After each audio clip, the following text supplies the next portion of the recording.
Chapter 19, part 2, the electric field. So a charge experiences a force due to an existence of a nearby charge. So a nearby charge is creating an electric field around it, okay? A test charge, which is a very tiny charge, placed in this field will feel a force. In other words, so if I have a charge here, let's say a positive 10Q, okay? This will create a field around it, okay?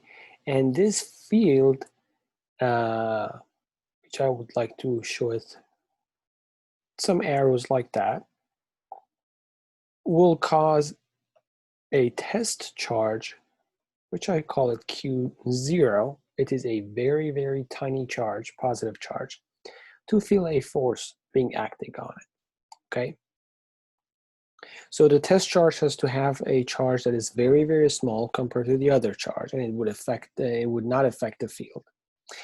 We have to know that the electric field, which we show it with E, okay, is a vector, so it needs both magnitude and direction.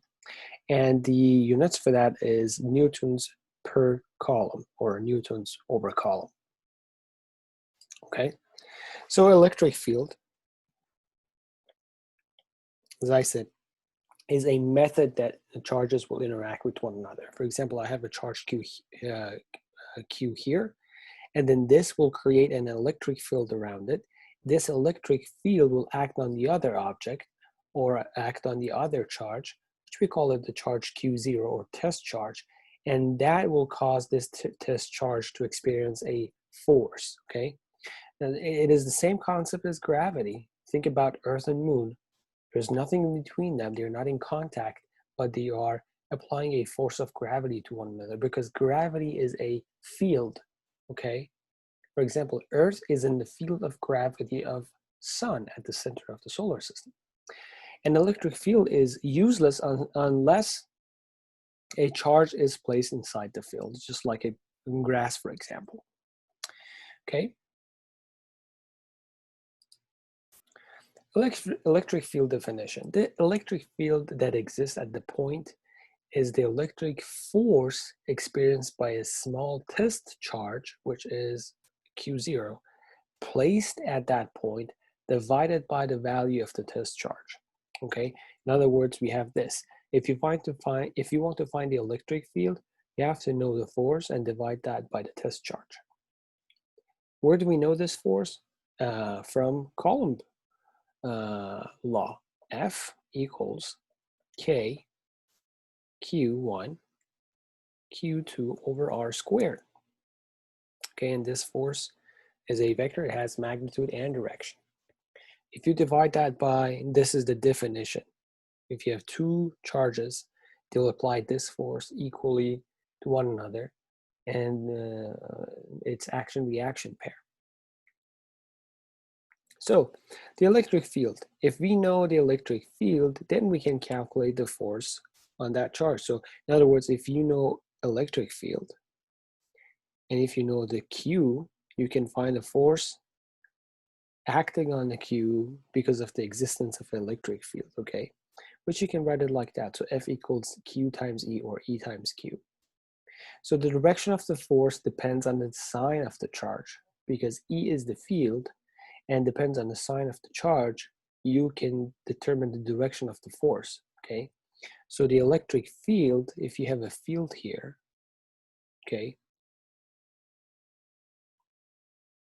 that is kind of like that I am showing. And you can see it in this picture as well, okay? It's an electric field. It is coming from positive and going all the way to negative, okay?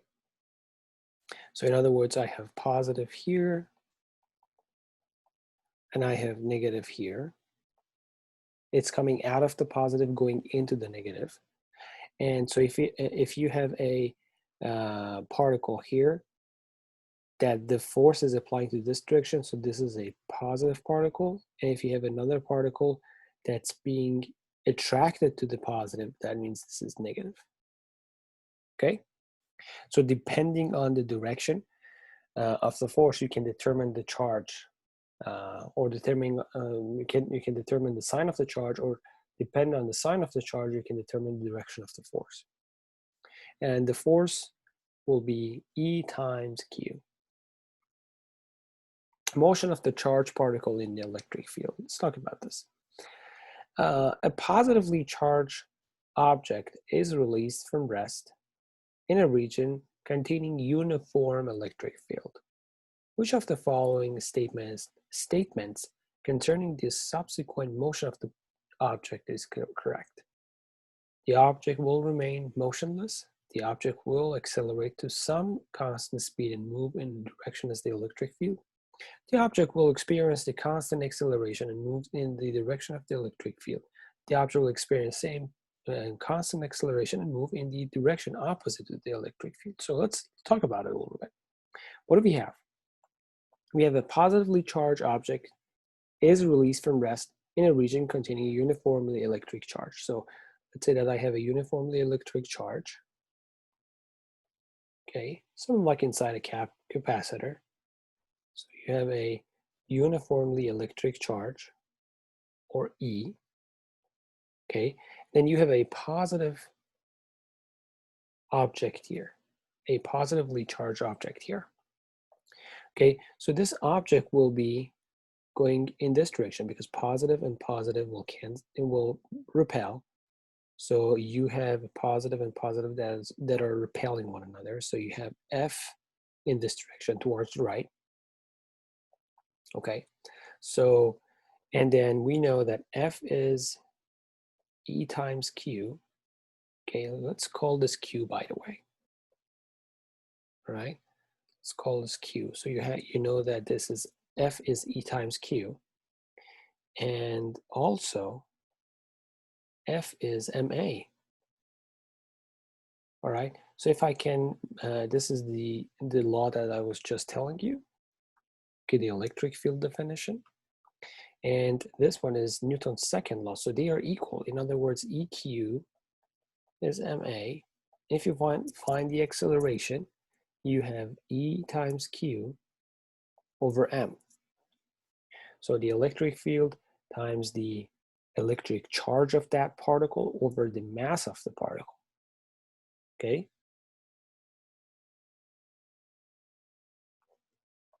So, in other words, A is a constant value because all of these E, Q, and M are constant. And it's moving in the direction of the electric field. So the object will experience a constant acceleration and move in the direction of the electric field. So that should be our answer.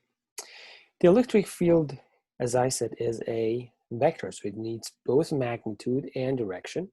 Okay. As I said, so far, the electric field is the amount of force acting on a test particle or test charge, which is Q0. Divide that by a test charge, the amount of that test charge, or Q0. And that's the definition that I have introduced to you so far. Okay, and it's always radially. If it's positive, it is radially out. Okay, so imagine that there is a sphere. If it's negative, it is radially in.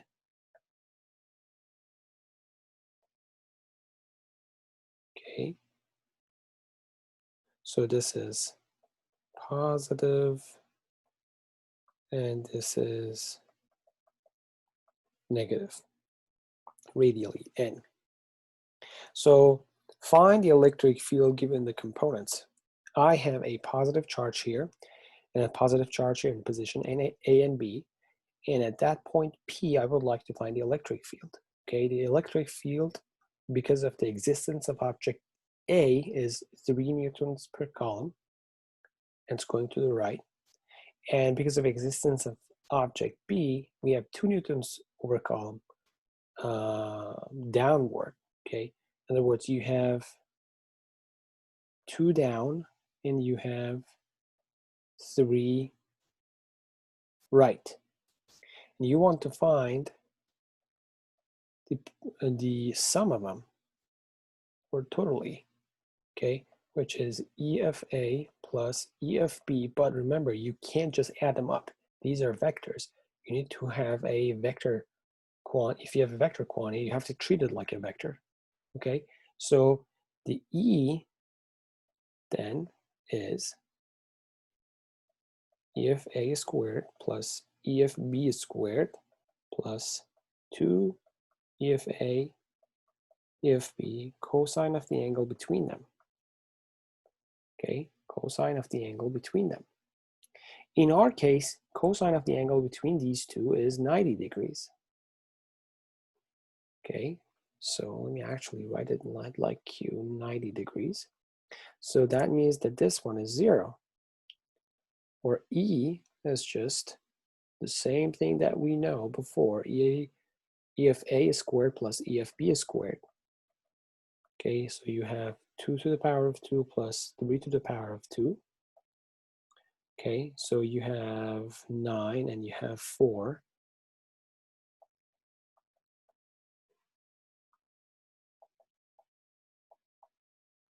Square root of 13. So, law of superposition. This is, again, very important. Remember, it is extremely important that the test charge be small enough to not alter the electric field. If you have a uniformly electric field and you put a test charge that's big, then you're alternating the electric field, because a test charge that's big, it's creating an electric field for you, okay? But how do we find the electric field produced by several charges? As I said, this is very simple. The electric fields are vectors, so they need both directions and magnitude. So the superposition say find the field due to each individual charge and add them up. As I said, E of total or E of net is E of the charge particle, number 1, E of 2, E of 3, and add them up. Okay, remember, the electric field is a vector, so you have to properly add the components. If you couldn't figure out how to do it, you have to break these vectors into their components along the x direction and along the y direction. So, electric field of a point charge, we can somehow, drive the general form of it. As I said, E is F over Q, or the amount of force that a charge particle is, a test charge particle is experiencing in a field charge, divided by the charge particle, or the test charge particle in our case, okay? And this will be equal to E. In other words, you have E being equal to the force that the test charge particle is experiencing, which is K, Q0 over R squared, over Q0, okay? So this Q0 and this Q0 will cancel out. And then you are left with K, Q over R squared. So rearranging the above will get us this. So the E, so if you have a particle, a charge particle plus Q, we know that the field charge are coming out of positive Q. Okay, we know that.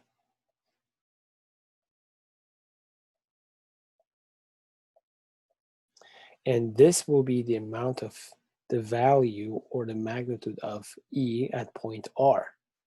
Okay, so at point R, away from charge object, or point charge object maybe, then the E is K Q over R squared. If it's positive Q, then it's coming out of the positive Q. If it's negative Q, then it's going inside the negative Q. Electric field of a point charge, as I said. Note that the value of the test charge cancels. That's exactly what happened here. This Q0 and Q0 cancel. And then this is as expected, since the test charge shouldn't alter really, so we know that it should cancel out. And then we have only found the magnitude of the electric field, but we know it's a vector. Positive, it's going away from the charge, and negative, it's going towards the charge, okay? So it's coming out of the positive, out, and if it's negative, it's going in. So symmetry is also very important. If you have two charged particles, okay, with the same sign, the electric field has to be zero somewhere in between. So if you have a positive Q1 here and a positive Q2 here, the field is coming out of both of them, okay, depending on which one is stronger.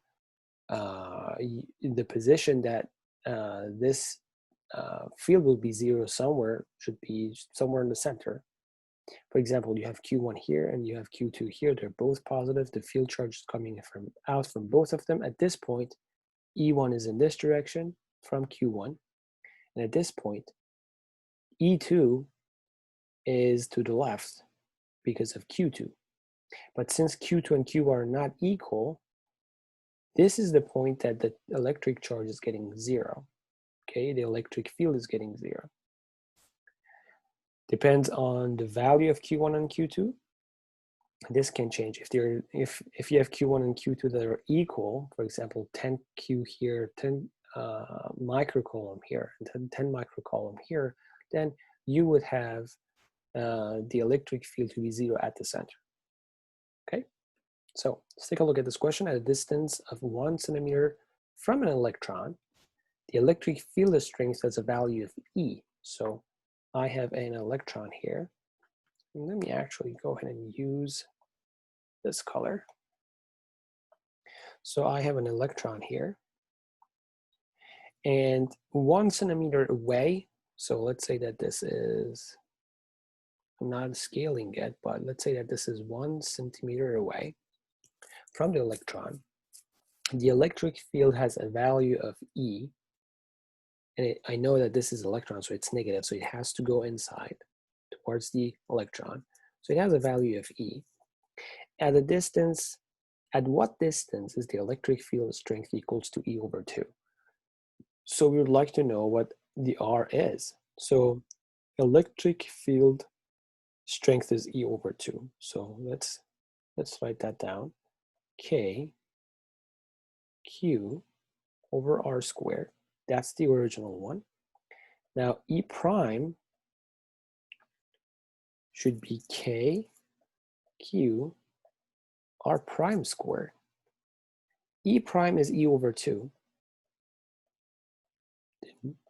K is the K, Q is Q, R prime squared. Okay? Now,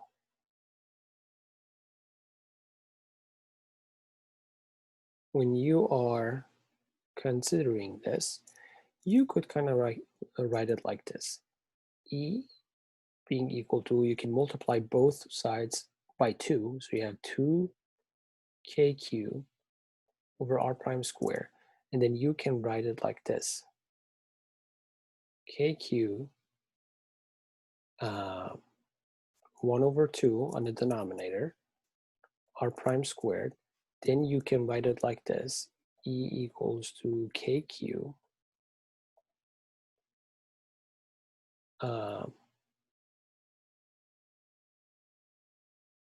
R prime over the square root of 2 to the power of 2. Now, when you're looking at this, this is E, and we know what E is. It's right over here, okay? So KQ over R squared is KQ over R prime square root of 2 to the power of 2, which means this K and this K will cancel out. This Q and this Q will cancel out. You are left with 1 over R squared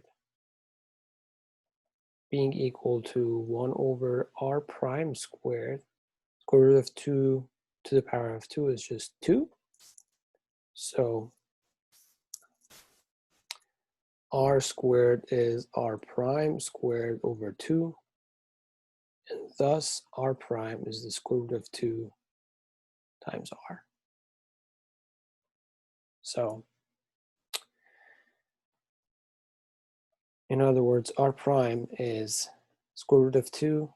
And what was r? 1 centimeter times 1 centimeter. In other words, r prime is about 1.4 centimeter, which is right here. Because the square root of 2 is 1 over 1.4. So an electron, which is a negative charge, so electron is a negative, traveling horizontally to the right, enters a region where the uniform electric field is directed downward. So an electron traveling horizontally to the right. So I have an electron, a negative charge object moving to the right. It means its velocity is to the right. Because we know it from physics 1 that the velocity is following the path. Okay, it's always tangent to the path, so I know the velocity is to the right. And then we have an electric field, a uniform electric field downward. In other words, I have electric field uniform. That means that they are almost in the same distance from one another. Downward, so this is my electric field. That's E, downward. And what is the direction of the force exerted on the electron once it has entered the field?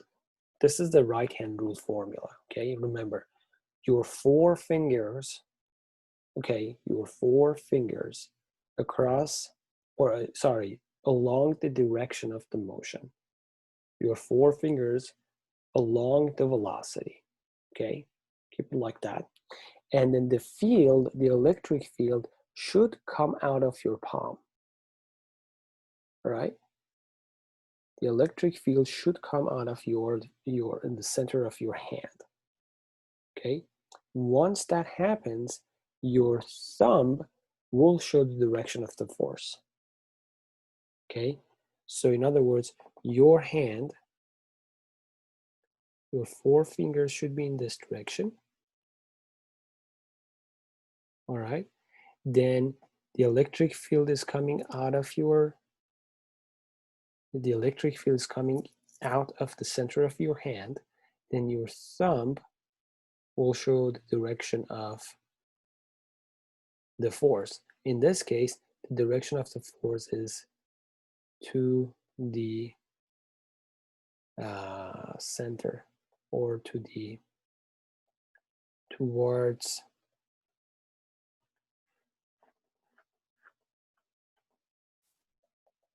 the plate.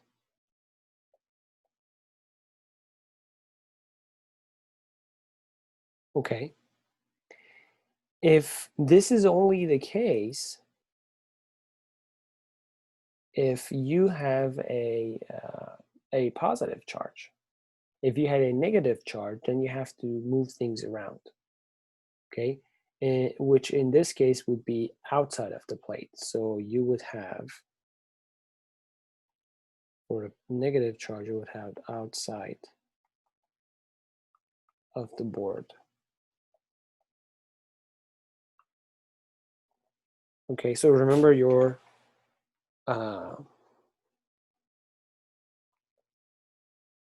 right-hand rule.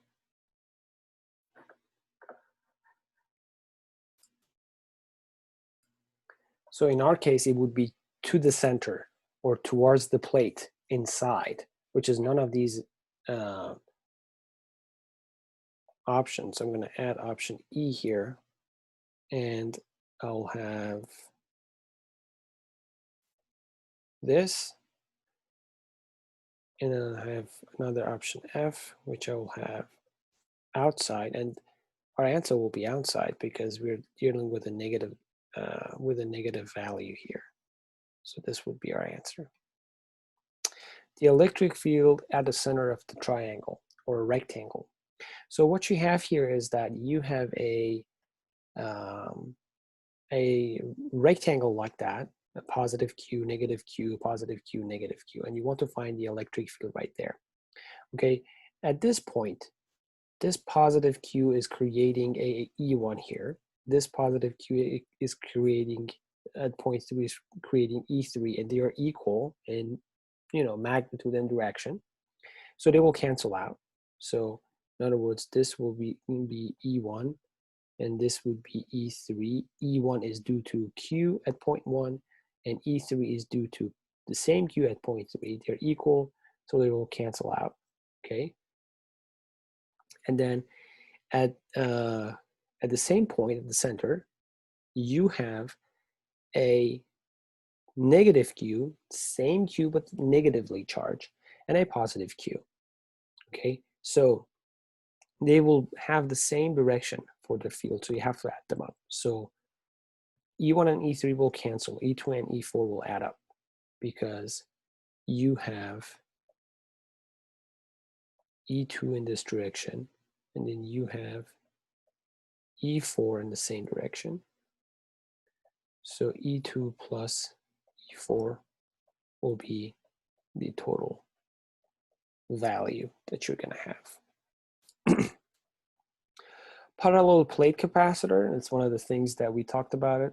So the electric field can be found for other geometries as well, but this is something that we usually use for uniformly charged or uniformly electric field.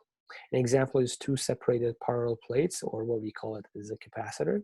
In this case though, since we have charge spread out evenly in the plates, the electric field depends on the surface charge, okay? So the electric field is, in our case, Q, A, and epsilon 0, which is the permittivity of space. We'll get to that later on. And Q over A is the density of charge. The amount of charge over the area will be the density, which we use sigma to show it. So we have sigma over epsilon 0, which is the permittivity of free space.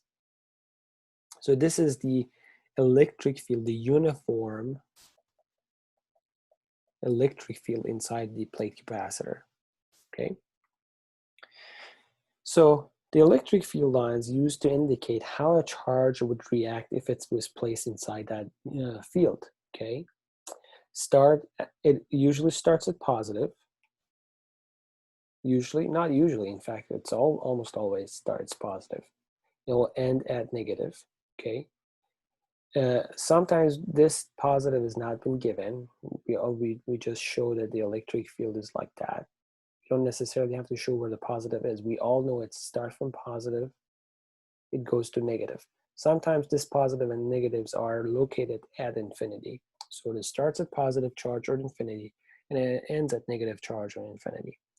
Are more dense where the field is stronger, okay? So if the density of these field charges are much more when you have a much stronger field, and lines are down to show the direction of the field. So as you know, it's coming out of the positive, it's going into the negative. And lines do not cross. So lines do not start and end in the mid space, okay? It's just impossible. The magnitude of the electric field is indicated by the number of the lines. So if you have more lines, it means the magnitude is greater. Okay, let's take a look at this.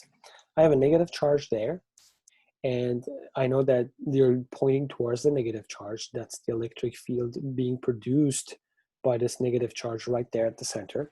Okay, so if it was a positive charge, for example, if it was a positive Q at the center, then you would expect to have the same magnitude of the electric field, but in this case it was pointing out. Okay,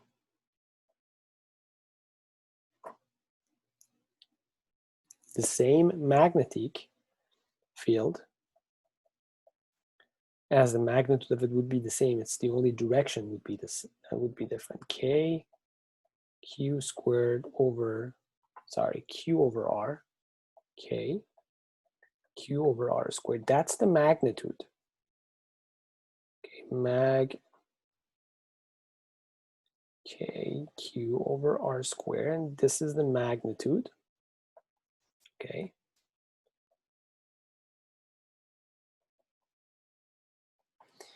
But the direction would be different. If it's negative, it's inward. If it's positive, it's outward, coming out.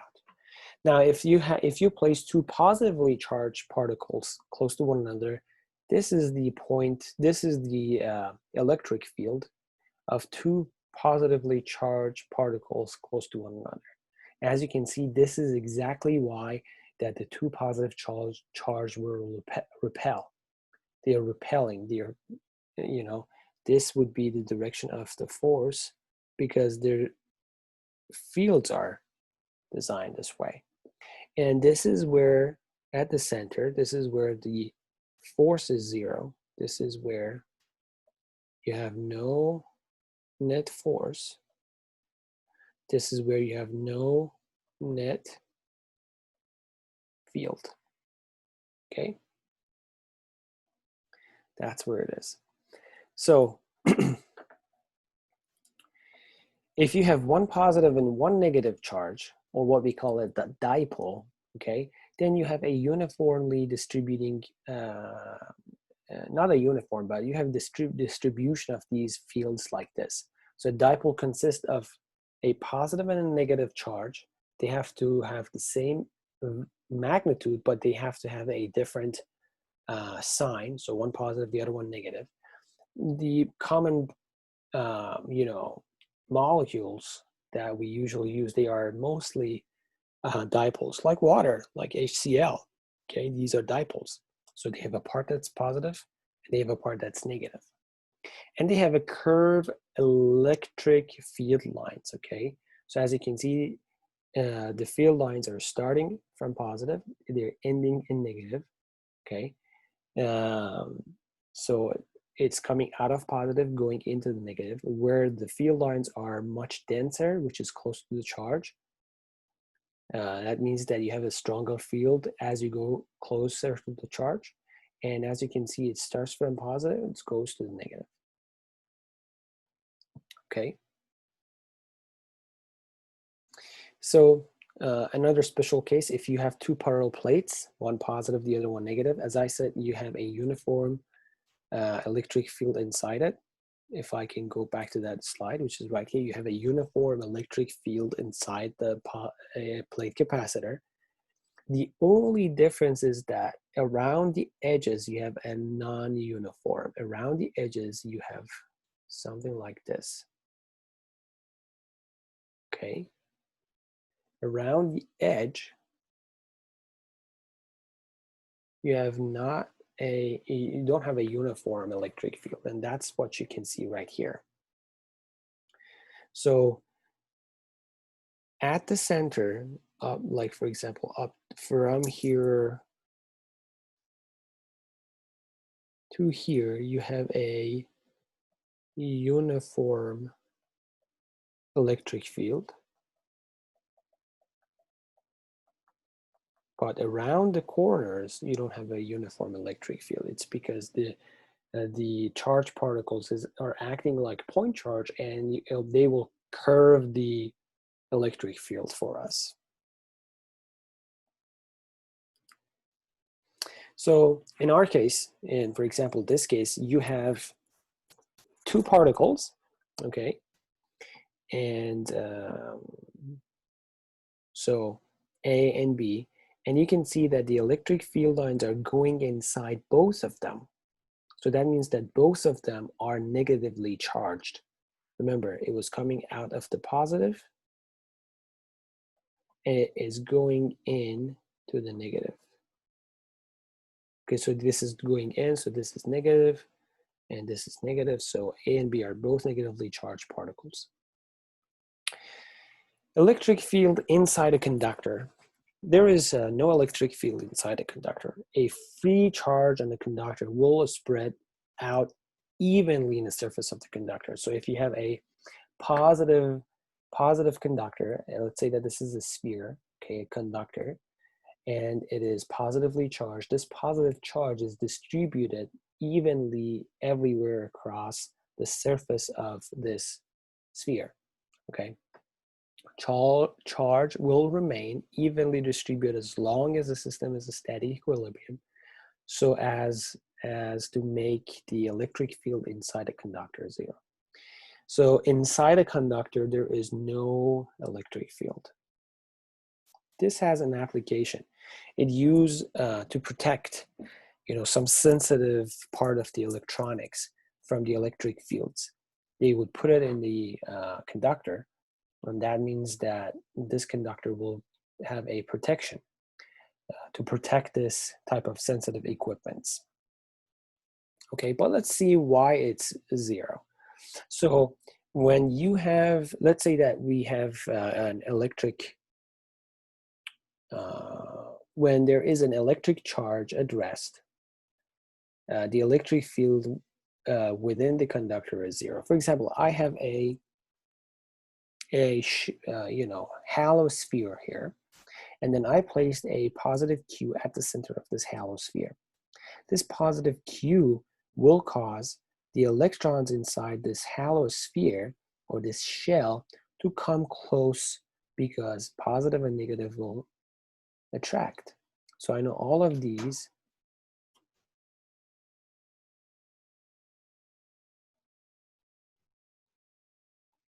all of these electrons are here because this positive has attracted them to come as close as possible. Okay, and the amount of charge that is distributed inside this smaller sphere, okay, inside this smaller radius, is exactly the same magnitude as of the positive charge, but with a negative value. So you have a negative Q distributed here, and then you have another positive Q here. So there is a formula, which we'll get to that later, that says E, okay, is proportional to the net Q inside the surface. So in other words, if you want to look at this, it will be something like that. You have a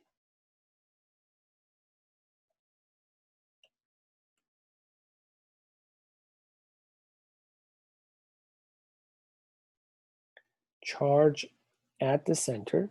So let's say that this is our case. Okay, so you have a charge at the center, a positive charge at the center. And then this will induce a negative value inside this little sphere, inside the smallest radius. And then this will also do the same for outside. So if you placed a positive charge inside a halo sphere, then you have a negative in the in-ear, and then you have a positive in the out, okay? So back to our formula, E is proportional to the net Q inside this the surface. If I consider my surface to be here, inside the conductor, okay, that's the surface. Inside the conductor, okay, then the net charge inside the surface is 0, because positive Q at the center plus negative Q will give me 0. Okay, the electric field just outside the conductor, if you're looking at this, I have a plate, a capacitor. I have a positive plate here and negative plate here, so they will introduce a uniformly distribution of these electric fields. But then I put a sphere inside, and the sphere inside means that I have all the negatives coming to this side, and I have all the positives staying right there, okay? But then these will do some reactions. This positive and will go to this negative. The electric field from this positive will go to this negative, and this will go with a right angle. So this will go with a 90 degrees angle. It will come out of the positive going all the way to the negative, okay? In fact, this is looking like a bridge. If I remove this sphere from the center, I will have a uniform electric field from positive all the way to negative, from positive all the way to negative. But since this sphere is placed here, this will look like a bridge for us. Positive to negative, negative to positive to negative, positive to negative, positive to negative, positive to negative, kind of like that. Okay? If you have a halo, it doesn't matter. And so if there is something like that, as long as you have this distribution of evenly negative and positive, you will have your magnetic field like this. One very interesting example here is that if the electric field, in our case, in these two cases, this is a perfect sphere outside. This is a perfect sphere outside. If it's not, the electric field is stronger where the surface is more sharply curved. So I have more electric field here because this is sharper compared to this area. In our previous example, sphere outside, they're the same, they don't have a sharp edge. So that's why the electric field is uniform in this case. But here, around the sharp edge is much stronger. So if you have, back to our one of the examples from part 1, shielding and charge by induction. So if a conductor can be charged by induction, when you induce the charge. This allows the rod, and like what we had before, you have a rod that's negative, bringing it close to the a conductor sphere, and then connecting that conductor sphere to the ground. So all of these negatives that are pushed all the way to this point will push even further, will go to the ground. And then you are holding this rod at this point. Okay, you're holding the rod here. But all of these are going inside. So you remove the connection to the ground, and then you're left with a positive charge sphere here, right there. Okay, so this means that you induce a charge without contact. You now have a perfectly charged sphere without contacting the rod to it. All right. So electric flux. So the amount of electric field lines passing through a given area is the electric flux, just like a rain passing through a ring. The flux is a number of raindrops passing through the area of the ring. To simplified form, the electric flux is just the product of the electric field and the area. In other words, we have this. Flux is E dotted with A. E is the electric field, A is the area, okay? So electric flux is the measure of the electric fields perpendicular to the surface. Okay, so if you have a surface like that, if you remember, A dotted with B was magnitude of A, magnitude of B times the cosine of the angle between them. E dotted with A, E dotted with area is E A cosine of the angle between them. But this E cosine, okay, this E cosine is the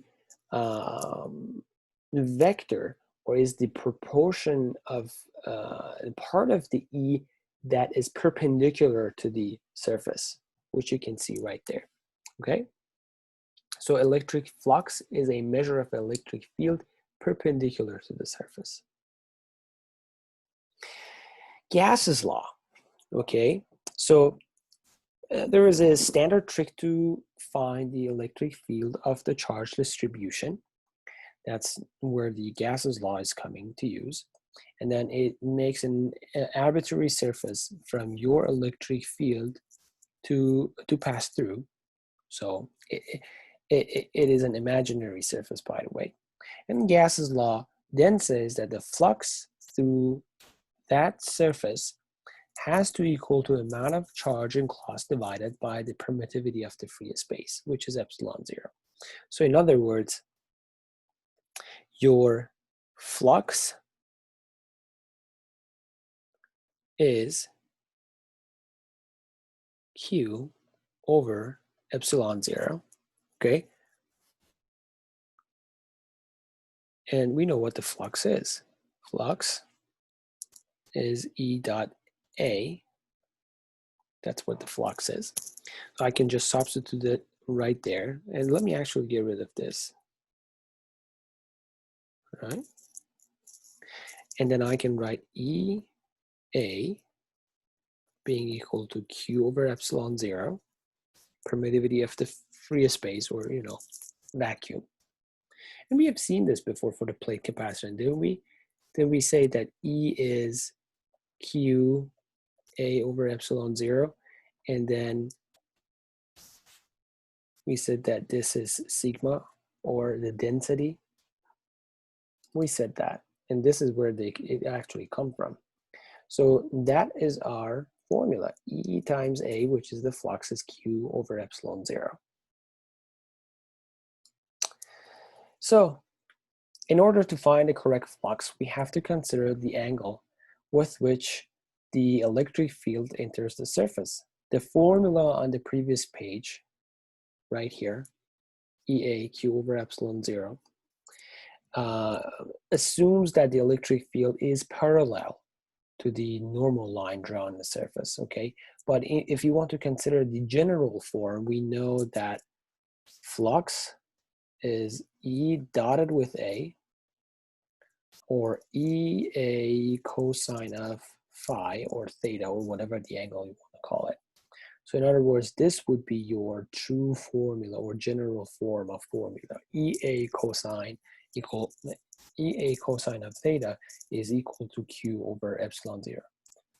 Okay, now if you have a shape, if you have an object, like a sphere or any object, then technically we need to split the area into a bunch of tiny areas. So that's why in order to only, rather than having E, A cosine theta as we had here, we have to have a summation, or sum of all these little areas all together, okay? So if you have an object like that, you can divide them to smaller areas and call each of them delta A, okay? And add them up. So electric flux and gases law. Gases law state that the electric flux going through a closed surface is proportional to the charge enclosed by that surface. And this is exactly why previously, right here, we did not have anything inside. Surface inside the conductor, then the net charge inside the surface is zero because the flux is zero. There is no net charge inside. This is exactly what we have right here. Gauss' law states that the electric flux through a closed surface is proportional to the charge enclosed by that surface. If you remember, you had a positive Q, and then we had this with a negative Q, and then we had this. Let me actually write it a little bit better. We had a positive Q here, and then negative Q here, and then positive Q. So if you want to consider this closed surface, then no net charge means no flux, So no flux means no electric field. So that's why inside conductors the electric field is 0. Okay, so let's take a look at this. Gauss's law may be written in this form. By the way, when we're talking about this, this is the sum, and we know when it comes to a big object, there is no way that we can sum all the little areas, so that's why we use integral for that. So for a true way of writing the Gaussian law or Gauss's law, we have to have it like that. E dot dA inside the integral for the closed integral would be 1 over epsilon 0 sum of all q's inside. So q, or maybe we can just kind of like it like that, q over epsilon 0. So let me actually making it prettier. There we go. Okay, so the integral over the closed surface of E dot dA is q over epsilon 0. In this case, there is no q inside, because if you consider this is your, if this dotted green line, if you consider that as your closed surface, then there is no net force, no net charge inside. That means that this q is 0, so E is 0. So which of the following statement concerning the charge q is true? The charge q of the sum of all charges. The charge q is sum of all charges on the Gaussian surface. The charge q is the sum of all charges inside the Gaussian surface.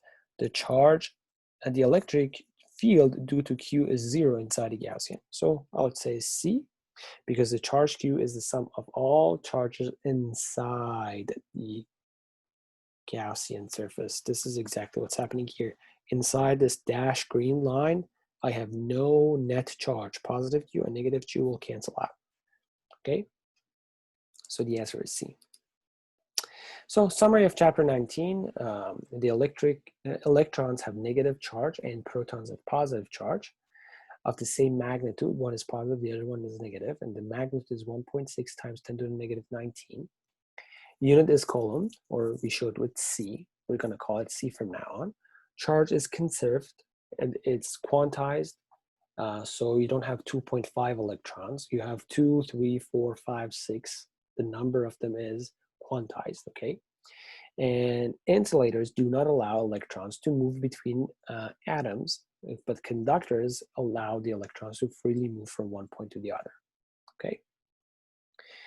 The force between electric charges is along the line connecting between them, okay? And that force is F Q1, Q2 times K, which is a constant, over R squared. This R is the distance between the two. So if you have one Q here and the other Q here, then let's say that this is the, oh, what did I do? All right. Let's say that this is this distance between them, so that's R. Then the force would be K Q1 Q2 over Q1 Q2 over R squared. Okay, positive charge will repel, negative charge will repel, and positive and negative will attract. Okay, if you have several charges, more than one, you have to add them up using vector addition. Okay, and remember, you can add them up, but since these are vectors, you have to use a proper way of adding them up. Okay, so superposition is one way, breaking things to their components along X and Y direction is the other way. I solved one problem explicitly doing that, so go ahead and watch that if you don't remember. And a spherical charge distribution behaves from the outside as though the total charge where it's at the center. Just like what we had for the center of mass, if you have a ring or if you have a disk or if you have a sphere, you can think that all the charges of that shape is concentrated at the center, and looking at it as a charged particle or a point charge, in other words. Electric field is the force per unit charge. For a point charge, we have this to be your electric field, okay? If it's positive, it's coming out of it. If it's negative, it's going in, okay? And electric field lines help visualizing the electric field. So, for example, when you have a plate capacitor, one positive, one negative, you have a uniform charge inside it. That means that the lines are parallel, the density is the same. Field lines points in a direction of the field, starting from positive or infinity, and then ends in the negative or infinity. The much denser, the stronger the E and the stronger the charges, okay? Parallel plate capacitor, two oppositely charged conducting parallel plates, as I said before. There is a uniform electric field inside it, but once you go to the edges, it's not uniform anymore, okay? It gets a little bit curved. Excess charge in a conductor will go to the surface, okay? We know that if you have a positive plate and if you have a negative plate, and if you put a sphere, a conducting sphere inside, then what's going to happen is that you have all of these negatives coming close to the positives here, and we'll have a positive left over here. And then the electric field will be looking like this.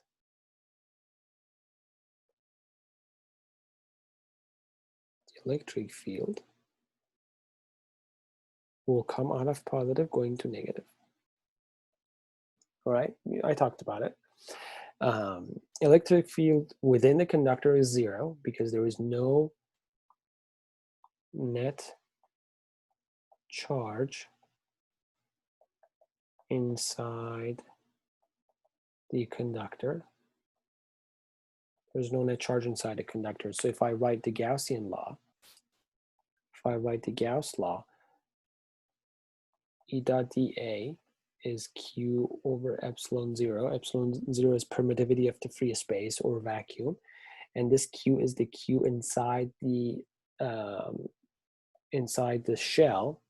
So the Q is 0. A conductor can be charged by induction, as I talked about it both in part 1 and part 2. A conductor can be grounded, and the electric flux through the surface is E dotted with A. The electric fields going inside a surface. Just remember that, for example, if you have a ring shape, a ring inside a ring, and you have rain going through, okay? Imagine that you have a ring and there is these rain drops that are going through. It's the same concept. You have E and you have A. You dotted them, and then the actual true formula is EA cosine of the angle between them. Cosine of the angle between them. Let's say that this is theta, and then this would be our theta here, okay? And we can write it like this from the Gaussian law. Phi is Q over A. In other words, phi is Q over epsilon 0, not over A, over epsilon 0, and phi is E dot A, which is Q over epsilon 0. Phi is E dot A. And I can write this in a better way and write it in a closed surface. Electric field times dA is the amount of charge inside that surface over the permittivity of the free space, okay? And the permittivity of the free space is 1 over 4 pi k, which is 8.85 times the negative 12. This will be usually given, or we ask you to find it based on the epsilon 0. We don't have to necessarily put these numbers in your calculator. Okay, this is the end of chapter 19. If you have any questions, let me know in the comments. and I'll talk to you guys soon.